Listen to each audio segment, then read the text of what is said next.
All right, welcome everyone. Let me just start this off by telling you that you are in for a lot of fun and a lot of learning in the next half hour.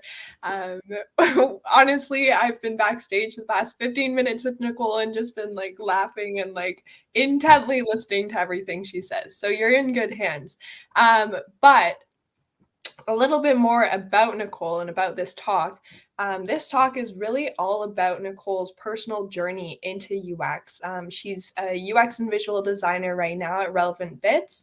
And I don't want to spoil her whole journey, but she really is now working on the design team, using design thinking and behavioral psychology and all that good stuff to be helping businesses to communicate with their customers. So you're going to hear a lot about Nicole being a passionate learner, and I'm just so excited. So I will be here in the background and I will be kind of a moderator. So if you have any comments, please put them, comments or questions, please put them in the chat and we'll get to them at the end. And I'll help Nicole off with that. But I'm going to stop talking and hand it over to her. So thank you for being here, Nicole. Thank you so much. I am so excited to be here. I'm just coming off of 2 hours in the booth. And so like anybody who was in there will totally understand that this next hour is just, or next hour, half hour. I have to cut this off. I'm not allowed to Anyhow, thank you so much. Okay, I'm going to share my screen. Let's give that a shot here. And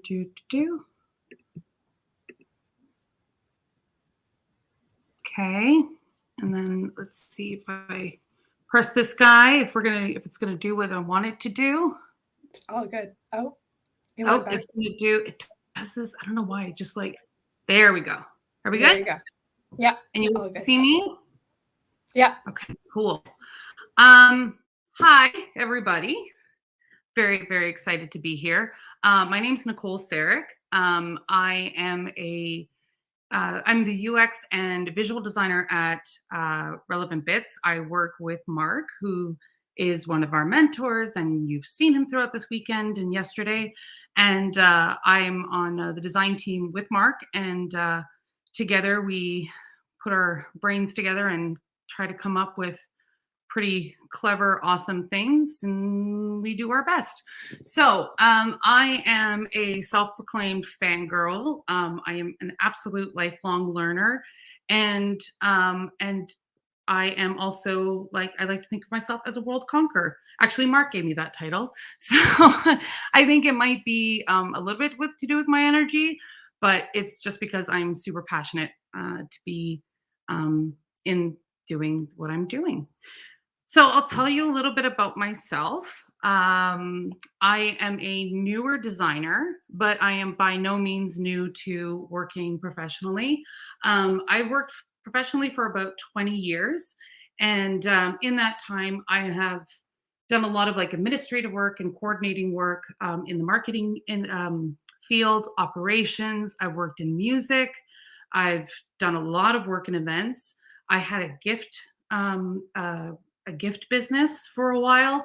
And I was also a special effects makeup artist because, you know, why not? I did that for a few years. That was fun. And, I think the thing that has kind of brought me here today is that at 37 years old, I decided to go back to school full time. And I really wanted to do something, not just like dip my toe into something or slowly creep into an industry.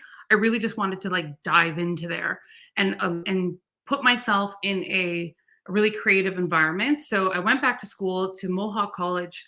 I became a graduate of the graphic design advanced diploma. Woohoo! And also, and now I've been working with the Relevant Bits team since February 2020, which is a big woohoo. Very excited. So right now I have been in UX for just about 2 years now. And so I want to talk to you guys about what it's been like for the past 2 years and my life as a UX and a visual designer, and what those first 2 years have sort of looked like, and what skills I brought brought with me from school, and the critical things I learned on the job. And I also want to talk about the importance of teamwork and collaboration.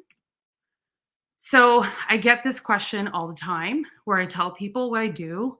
And most of it's from, most of the time it's from my family, because I'll tell them that I'm working and they hear little bits and they're like, okay, but actually, like, what do you do? So anyway, when I'm starting, usually when I tell people what I do, this is how the conversation goes. It's me saying, I'm a, user experience and visual designer. And typically this is the response I get: silence. And then I follow up with, oh, I design apps and websites so that they're easier to use. And as soon as I say that, people get super excited. They say, oh, really? Well, I've been on this site. And have you been on this site? Because it's so awful. A lot of the time it's a government site they talk about. But anyway, they're like, oh, so awful. I just want to do this. And I don't know where to find this. So the thing is, what makes me laugh is that how passionate people get about this. And what that has taught me is that there is a need there's a need for a translator for users, somebody who can speak on their behalf, somebody who can tell a company about their needs and their wants. And really, at the end, this job just becomes about listening and responding. And it's listening to the user, listening to the client, and responding and trying to bridge that gap. So my work week typically looks like about 30 to 35 hours worth of work. Not worth, but work that I put in there. But then I always put in about 10 to 20 hours of learning and exploring. And it's not a conscious decision I make. It ends up being where I will get a task and then suddenly I'm trying to understand something more. I want to define something. I have to understand the ins and outs of how something works. So then I just kind of go down the rabbit hole, and then I come back, and then I continue working, and then I go down another rabbit hole. Because of that, it's important that I have flexible hours. The hours that I hold, it's hard to say. I work and I live and I work and I love what I do. So it all kind of becomes part of my life. And I make myself available for the average business hours. And that's where I'm usually communicating the most. But there are days where I sit there and think, you know what? It's not hitting me right now. I'm having a hard time focusing. I'm having a hard time, coming up with ideas. So I'm going to try this again in a couple hours. I'm going to break on. If I have time for that, I will absolutely do that. Or I'll say, you know what, I'm going to tackle this tonight. And then I can go during the day and go do some of the things that, you normally do in a normal life. So because of that, I end up, it really works well with working remote, which is what I do. I work from home now, and I've never worked from home before. I always worked at, I did for like the last couple of like years of work that I did, kind of crawling up to this point in my life. But the majority of my professional career has always been in an office environment. And I always thought that's what I needed. But school was actually really interesting for this, because what school allowed me to do was, because I graduated just as the pandemic was starting, I was in class for the majority of my program. And it was really great because I was actually able to be with other people and to be with other students and to collaborate and to brainstorm and get that energy going. And so while I was in school, I had a really great group of friends, and excuse me, I had a great group of friends, and we ended up working together we would go to coffee shops a lot. And we would go to coffee shops, we would work at the school together. Everybody put their headphones on, put whatever they needed to, and they worked on their projects, individually. But what that did was it held you accountable to show up and to get work done. And since everybody else is working, you're feeling I got to do it too. And I'm probably guessing, even though I can't see the audience, but I'm guessing there's a lot of nodding because there's that is something that it's that whole thing of, being accountable, having somebody help you focus is so important. So working remotely, that does become a little bit of a challenge. So I decided that when we were able to start going out again, I've been going back into to coffee shops, and I have been, just to get that nice hum and to get that. Sometimes I call my friends, get them to come over and do their work there too. And they're working in different companies and things like that. And if they can, they'll come and they'll work. And that's just one of the methods that I use to kind of focus myself. Because I can do that, there's this goal in me to become a digital nomad. So I want to travel. And I started doing that. I just came back from a 2-week trip. I was in the US. I did a 2-week trip on the East Coast. I was going, and I was following a tour for concerts because I miss concerts. And so I was able to kind of go and travel, go to these concerts, and then also work as well during the day. And so because I had, a good remote or good Wi-Fi access, and I had a good place to work, made sure that that was built into my plans. And I'm planning on going to Europe. I'm hoping next year for a while, and I can work while I'm there. So I'm very excited. Oh, and I am going to Mexico in December. I'm going for like 3 months or so. And I'm going to be staying with a friend of mine and working while I'm there. Because why not, right? So anyway, the off time I have, I spend a lot of time listening to podcasts, reading articles that are relevant to my job. Some of them aren't. A lot of them aren't. Let's be realistic. I like to read blogs, read design books, and because it's fun. The main things that I love about this job are that, and I think that's what keeps me interested in it, is that no 2 projects are the same. My day is never the same, and I am learning new tasks every day. I'm looking at the time, and I realize I don't have a lot of time to go into the different types of projects I've worked on. But the scope of projects I've worked on, they've really been so different in between the industries, between the types of projects, what are we building, the research that had to be done, the type of research that we conducted. I've learned so much since I've joined in the past 2 years, and like I said, no 2 projects have been the same, and they're all a lot of fun to work on. And I'm happy to talk about these. If you guys want to talk to me in Discord or even afterwards, ask me about them. I'm more than happy to go into them. But I want to talk about some of the things that I brought with me since I learned, or the things I learned while I was in school, and that I applied to this job, or into the industry, I should say. The things I knew, because when I was in school, I did graphic design, and I also worked, I did a print stream. So there was a lot of skills from there that I was able to kind of bring with me. So knowing design principles as a UX designer, really important. Knowing your design laws.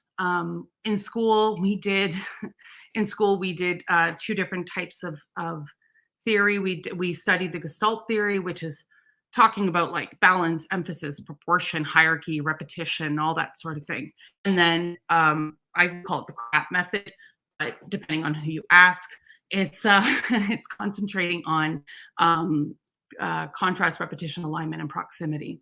So I came in with a lot of experience in branding that came from work, but also from school, and that's helped me a lot on the UI side. And then also it's helped me actually on the UX side too, when we're talking about tone and about talking about how to best represent the company. I learned one of the other things I brought with me was that I knew how to create a persona and a user profile. I think a basic level of it. But I understood what that was, and that is absolutely essential. We don't always create one for each project, but the thing is that it helps me identify the key things and put myself into the customer, and it helps me identify the key things that we need to know in order to build an effective product. I knew one user testing method. I wish I knew more coming in. And that's sort of something I really want to get into in the next little bit. I knew how to work with a prototype app. I was using InVision and Sketch at the time, and now I can use Figma.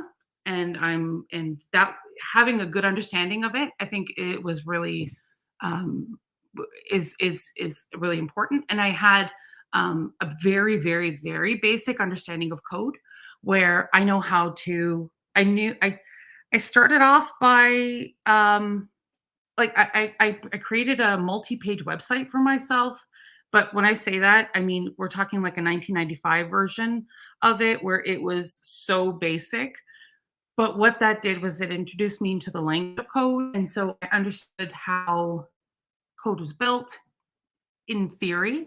I understood some of the terms. So when I got into this job, that was something that was really important to understand. And I can talk about that, in more detail. Some of the things that I have learned, and I think this is really important too. What is an MVP? And for those who don't know what an MVP is, I really suggest that you look it up. It's not a big topic, but what it stands for is the minimum viable product. And it is really, really important, because what that does is it keeps you focused on your task. It is the scope that, especially when you're building something new, what it is it's the minimum requirements that you need to get that product to market, and the minimum amount of features. And so it really helps you kind of stay focused and not run off with building and coming up with different ideas and trying to build up any kind of features, because it if it's not part of MVP, if it's not needed, then focus your energy and your time into something else. Asking the right questions. So as a UX designer, my job is to bridge project goals, client objectives, and user behavior. And I have to be able to ask questions that connect all three of them. So I ask questions to start. I'll start to ask questions that will start to represent each of those different areas, and I think that means what the right questions are. I can't tell you. There's no set of right questions, but it does. But you can actually. It's the questions that will get you to another question and a more refined question, and that's sort of the pattern you go with.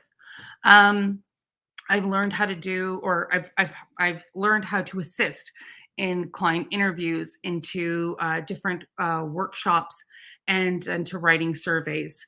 I've done a lot of work in that area.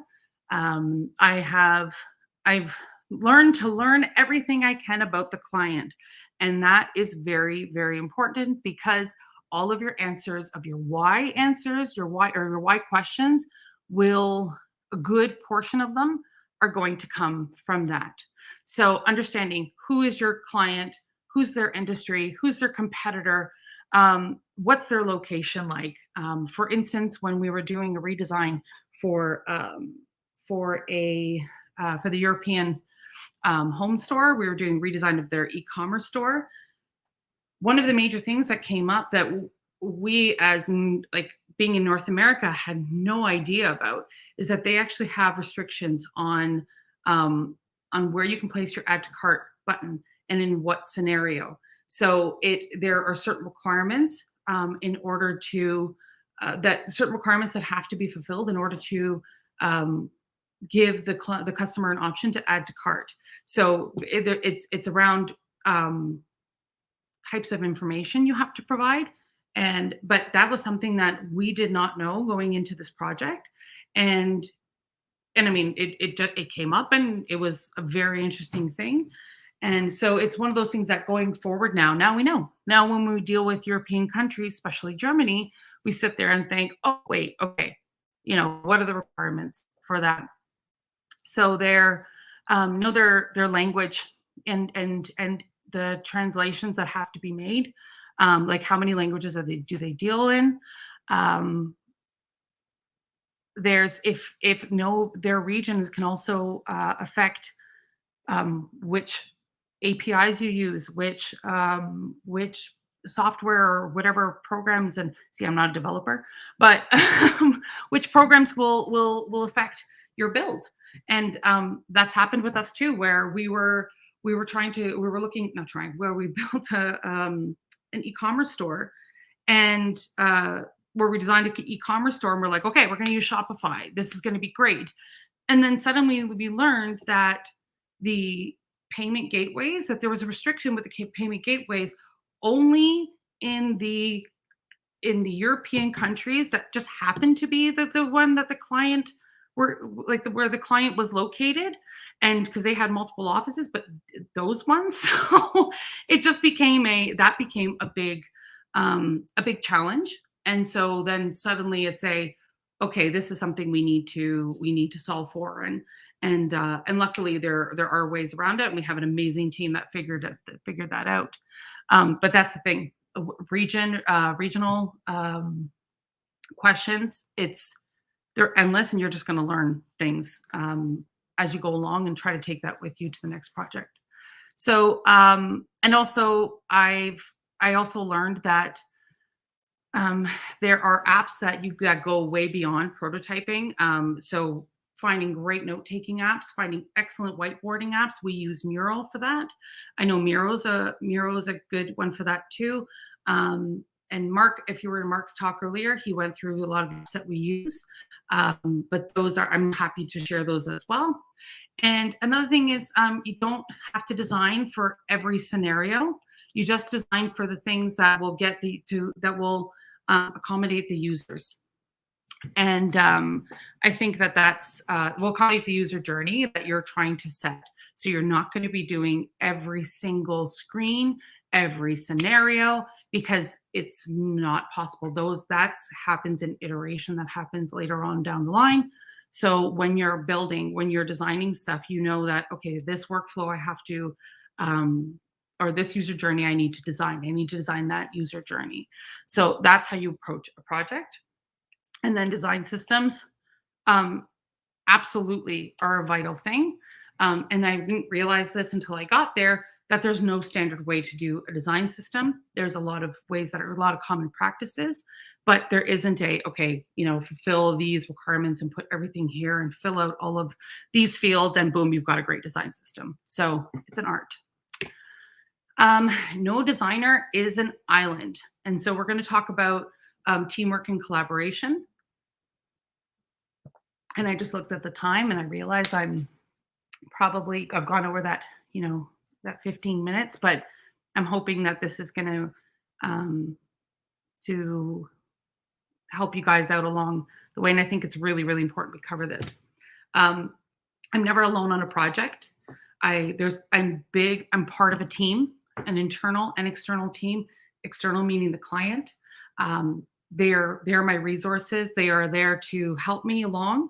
And I never really worry about not being able to about a project, because I know that it's a team effort, and having that kind of support allows me to just sort of step out of the box, think of creative ways of going about something. And that brings me to my next point, that every project is a collaboration.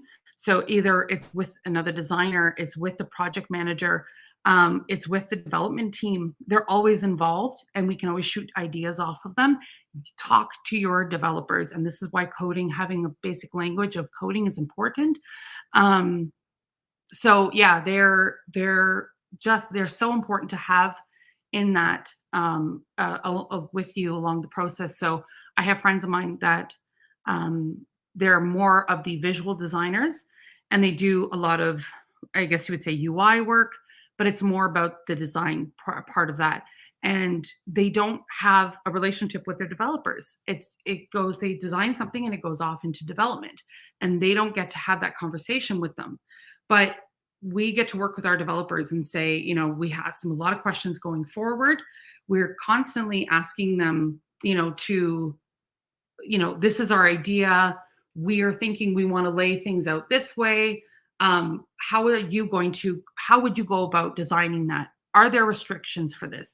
Is there something that, are there patterns that from somewhere else that I need to pull into this? If I put an overlay in here, how is that going to affect your code? And super important to know, but you learn that on the job. That's not something you can learn in school. User journeys are not solely created by designers, and that goes back into when you're brainstorming, bring everybody involved. Bring the developers, bring the project manager, bring in the client. If you want to have a brainstorm session, I strongly encourage you to involve them, because what that does is that everybody's different perspective, and you can speed things along really quickly and throw out the ideas that are not viable, the ones that aren't going to work, and keep the ones that will. So I want to talk to you guys quickly about failure, and it's a big topic, but I think it's really, really important to think about this. And I'm not going to get into too many details right now, but I want you guys to understand something. When you go into this, you're going to fail. And I know it's one of those jolting kind of things, but I hope everybody understands that every single person fails, and you are going to get things wrong, and it's going to happen many, many times, especially when you're out of school. And it's okay. You don't know it, and it's fine. So it's fine because you're not expected to know it. You haven't had a scenario and had the experience that would have taught you that. So don't be afraid to try something, because you're probably going to get it wrong, and it's totally fine. And it's more important that you explore an idea than to totally just skip over it for fear of it not being, the next or what you need. You will always be better with input, which means get feedback. Don't be afraid of feedback. Your idea will never be perfect. It is limited until something else has inspired you to add something to it. And that usually comes from somebody else. So share your work, and you will always, and that's how you develop an idea. That is how you're going to evolve it into something stronger. When you are brainstorming, ask yourself, ask your team. And when you're sitting there and have an idea, whether you know the answer or not, you can probably spend 3-4 days trying to find an answer to it, but don't do it. Just throw it out to your team and say, hey, is there any value in, putting this button here? Or if we bring in a pattern where people have to authenticate, whatever, blah, blah, blah.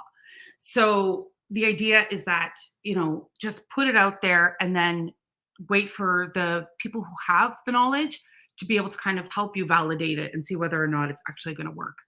And also, I'll move on to the next one. Every tech product has a shelf life, thank God. Otherwise, we would be out of work. But so does yours. So you have to remember that your job is to evolve someone else's work and someone else's ideas, and taking a product and evolving it even further. And someone will do that to your work too. So what you have is never going to be perfect, because there is no perfect.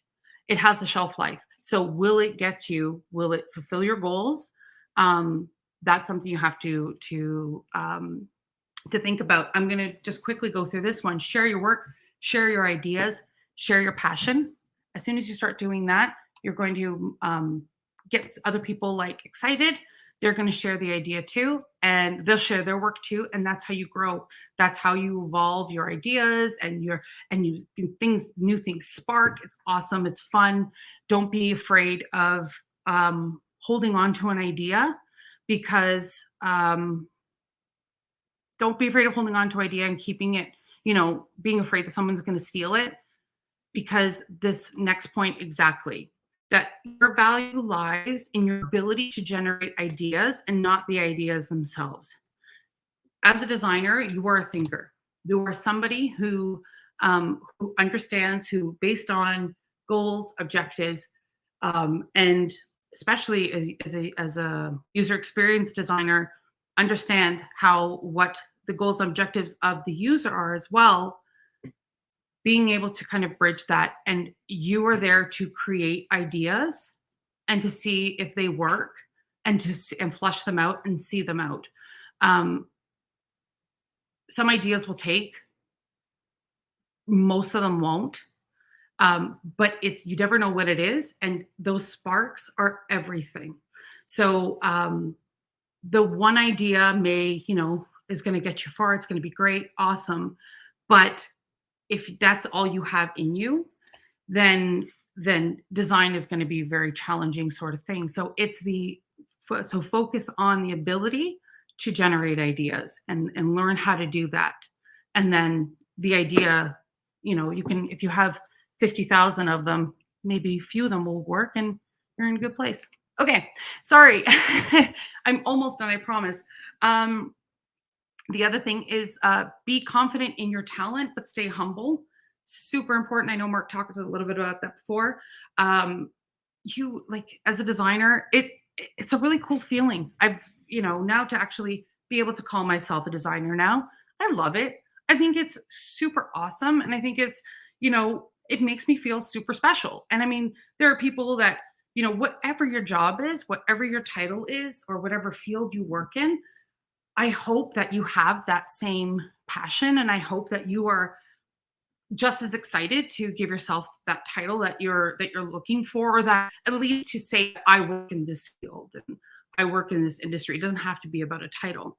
But then also, by staying humble, you are allowing yourself to grow within that industry, and allowing yourself to kind of to see where you can better yourself. And you'll always be able to better yourself. That's the best. So otherwise, why are we here? The last thing, and the last slide here is, this is something that when I met Mark, I actually met Mark when I was in school. He came in to do a talk very similar to the one that was done earlier today. And he came in to do a talk to our web class. And at that point, I think I was in my third year at that point. And I already knew that I wanted to go into UX and do something about like interactive design, something like that. And when I heard him speak, it all resonated with me. And there was these like little fires, and I was like, yes, that's how you do it. Oh my God, that's what that's called. Oh, okay. So, so that's, that's really interesting that you said that because of this. And I had so many of those moments during that talk. And so that was my kind of my barometer. That's the way I knew that I was on a good path.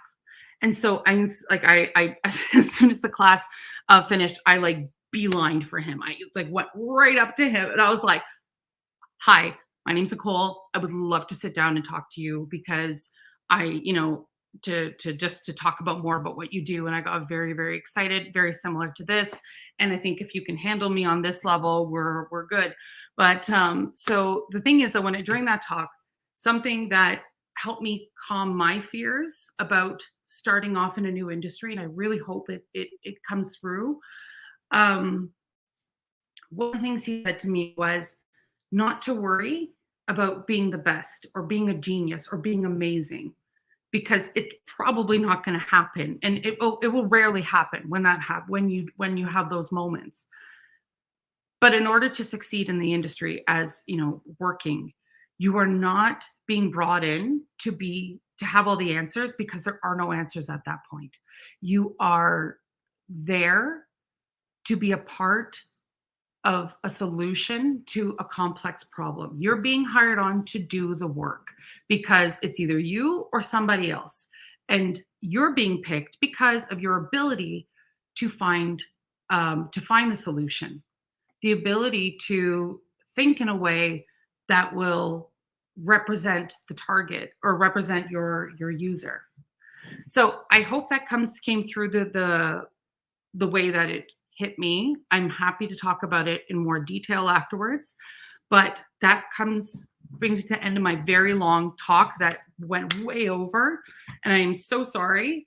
But everybody, please feel free to email me, to go on Discord, and to let me know if you have any questions. I'm happy to stick around if I'm allowed to, and or I can go back in the booth. But I'm really happy to take questions. I have so much more to say if anybody's willing to listen. So, as always, I think you have an attentive audience here. Oh, I hope so, because I'm just like, I realized a half hour into it, I'm like, I'm just going full speed. No, there were so many things that you said that I resonated with, and I'm sure I'm not the only one. Like even just your perspective on, like remote work and like how you kind of tackle those time periods of, okay, I'm not inspired right now. How do I navigate around that? Like that was really refreshing to hear, because I think in a field like this, like you have to recognize, like, I'm not going to be able to do my best work now. How can I, Oh, absolutely. Get around that. And just to elaborate on that, actually happened to me last week. And where it was about 3 days where I'm just in my brain, I was working, I'm trying to push, I'm trying to focus on things, but I could not focus. And I was at home and I was trying to get the work done here, but I know my triggers. So I know that, like, sometimes I'll try to put on a show in the background, and just a background show, because it holds half of my distraction or half my brain power to that. So my brain's not going, so much. It's just calming it down a little bit. And then the other part is, do I have enough brain? Like, am I working on something that I don't need to read things? Then I can do the show. If I'm working on something where I really need to read something, then I go to a coffee shop, because that background noise is what gets me into that, like, kind of like focus. And I kind of feel it. You know what I mean? I can feel that moment where it's just all of a sudden I'm just like, everything is black around me and I'm just like, go, go, go. So it took a few days for me to get there. But that's part of the process, right? That's part of being a designer. And it's just learning how to get, like, not saying like, oh my God, I'm a failure. Yeah. It's not. There's actually, like, it's a thing. You know what I mean? And that's school. Oh Lord. How many times you lose focus in school and you're like, I haven't done anything this week. Oh my God. Yeah. I think we can all relate to that one. It's definitely like, but yeah, not beating yourself up and having that positive self-talk, and like knowing yourself enough to recognize those things are definitely important things. I know I can talk about anything for a long time too. So let's get in. I know that there are a couple of questions that were kind of answered a little bit by your talk. I love this. But I'm just going to ask a little bit more about how programming relates to UX designers, and how much you think that that's needed kind of as a skill for UX designers right now. I don't think so. That's the thing. If you're going to be sticking in UX and staying in UX, you don't need to be able to do the work. You don't need to have the answers. You need to understand the language. You need to understand the difference between HTML, CSS, JavaScript. I had no idea what JavaScript was when I was heading towards out the college door, but I didn't know what the difference was between like CSS and JavaScript. I'm like, okay, I know HTML, I know how to do CSS, but where does that happen? But now I know. But because I work with incredible developers that, somehow make it sound they somehow can speak in my language. And so I think that the thing is that, and what Mark has really taught me along the way in the last 2 years, and that's his experience in coding has significantly helped. And he's got really, really good experience. But I don't have any. But what that does is when we're building something and when I'm designing something, like there are things like, okay, where can we repeat patterns so that the developers can just pull something and in here and here and here, so that we change it once, it changes across the board. Instead of sitting there going, this is going to have to look different from this one and that. It's like, no. Let's talk practically here. Unless it has to be different, let's keep things consistent to the design system. The other part is that understanding when in your head, if you're like, I'm going to have this happen and then this is going to happen and this transition is going to happen, realizing when you're actually coding it, is there a way to actually help? Does that thing actually, can it be done in sequence? Is there in the way that you envision? Can it be coded that way? A lot of the times it's yes, but it's going to cause problems because of this can break, that can break, or this can easily break. If you work with a good developer, like if you work with a developer who's working on the same project you are, they want to do this. They really want it to be the best product too and the coolest thing. So they'll support you and they'll be like, yeah, let's do that. I can totally do this. I can do that, or I can get this thing to do this. I have no idea what those mean, but but it's a lot of it has to do with just functionality. When you're trying to understand how things are going to move and function, that's where the development side comes in the most. Wow, that was a very thorough answer. And I guess kind of went into the follow-up question to that was what programming languages, if there are ones that designers should be familiar with, CSS, HTML. Yes. Now it's on the screen. And JavaScript are kind of the ones to go with. Yeah, absolutely. I also understood a little bit of Bootstrap. When I understood, it means we had lessons in it. And then and it was like, oh, okay, I'm gonna do this project and then I'll remember. But it was HTML and CSS I think helped me the most. And then in JavaScript, all I know is like if it's not done in CSS, it's most likely done in JavaScript. When they say that, I'm like, oh, that's for the fancy stuff. Exactly. Okay. So I'm like, I know how to code, well, not successfully, but I know what CSS code looks like. And if it's beyond that, I'm like, okay, now we're yeah. So that's, and I think I would say is if learn how to like if you're in the design side, if you're in the art side and you don't have any knowledge of coding, watch a video and learn how to create a couple of pages. It will take you months to do it, but that is where you're going to start to learn, see how everything goes.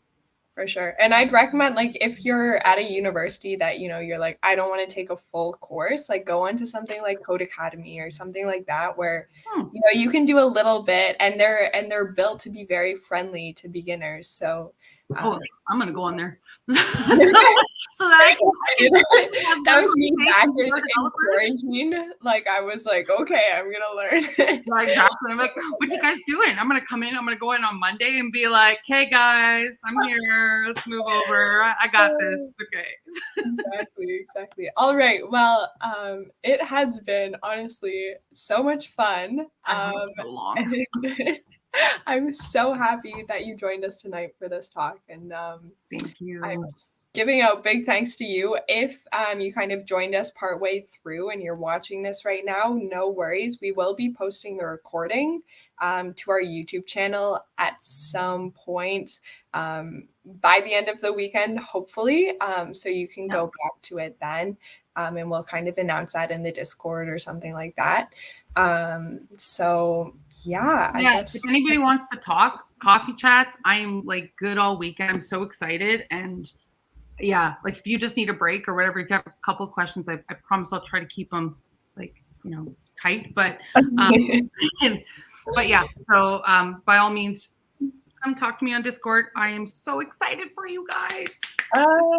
Amazing. Okay, well, end it off with that. Good luck. Thank you, everyone. Thank you.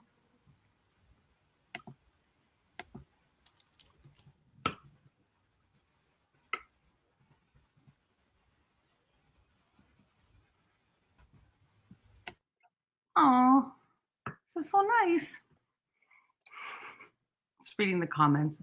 This is lovely. Thank you, guys.